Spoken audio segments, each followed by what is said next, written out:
IPL 2025 restart అవుతున్నందుకు అందరూ హ్యాపీగా ఉన్నప్పటికీ కొన్ని ఐపీఎల్ ఫ్రాంచైజీలు మాత్రం సందిగ్ధంలో పడ్డాయి. ముఖ్యంగా ఓవర్సీస్ ప్లేయర్స్ విషయంలో కాస్త టెన్షన్ పడుతున్నారు. లీగ్ మ్యాచ్ల వరకు ఓకే గానీ ఆ తర్వాత ప్లే ఆఫ్స్ ఫైనల్స్లోనూ డౌటే. అసలు ఎందుకు ఇంత టెన్షన్ అనుకుంటున్నారా? అక్కడికే వస్తున్నా. ఐపీఎల్ 2025 ఫైనల్స్ను వరల్డ్ టెస్ట్ ఛాంపియన్షిప్ 2025 ఫైనల్స్ భయపెడుతోంది. ఐపీఎల్ 2025 మే 15 నుంచి రీస్కెడ్యూల్ కాగా ఫైనల్ మ్యాచ్ జూన్ 3వ తేదీన ముగుస్తుంది. సరిగ్గా 8 రోజుల తర్వాత world test championship final match జరగనుంది. డబ్ల్యూటీసీ ఫైనల్ జూన్ 11న నిర్వహించాలని ఎప్పుడో ఫిక్స్ చేశారు. ఇలాంటి పరిస్థితుల్లో ప్లే ఆఫ్స్ కి చేరుకునే టీమ్స్లో టెన్షన్ మొదలైంది. ముఖ్యంగా ఆస్ట్రేలియా, సౌత్ ఆఫ్రికా ప్లేయర్స్ ఉన్న జట్టు ప్లాన్ బిని రెడీ చేసుకుంటున్నాయి. World test championship final 2025 Lord's cricket ground వేదికగా జూన్ 11న జరగనుంది. ఈ ఫైనల్స్ పోరులో ఆస్ట్రేలియా, సౌత్ ఆఫ్రికా జట్లు తలపడనున్నాయి. సౌత్ ఆఫ్రికా జట్టు తొలిసారి డబ్ల్యూటీసీ ఫైనల్స్ కు చేరుకోగా ఆస్ట్రేలియా ఇది రెండోసారి.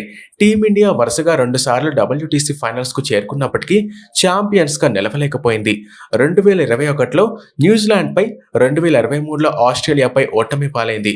సౌత్ ఆఫ్రికా డబ్ల్యూటీసీలో అద్భుతంగా ప్రదర్శన చేసి ఫైనల్స్ కి చేరుకుంది. ఈ డబ్ల్యూటీసీని 2023 నుంచి 25 ఫైనల్స్ ను సఫారీ మరియు కంగారీ జట్లు ఎంతో ప్రతిష్టాత్మకంగా తీసుకున్నాయి.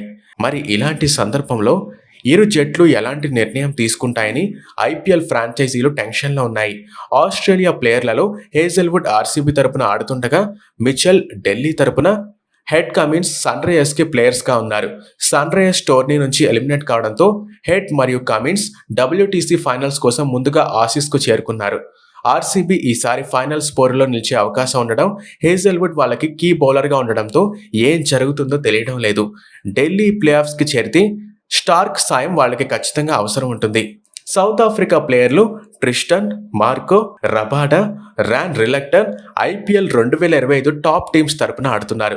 స్టబ్ ఢిల్లీ తరపున, Jansen Punjab, Rabada Gujarat, Rickelton Mumbai తరపున ప్రాతినిధ్యం వహిస్తున్నారు. ఈ ప్లేయర్లు ఆడే టీమ్స్ అన్ని దాదాపు ప్లే ఆఫ్స్ కి చేరుకునే అవకాశం ఉంది. ఇలాంటి సందర్భంలో ఆస్ట్రేలియా, సౌత్ ఆఫ్రికా క్రికెట్ బోర్డులతో పాటు ప్లేయర్స్ కూడా ఎలాంటి నిర్ణయం తీసుకుంటారో వేచి చూడాలి.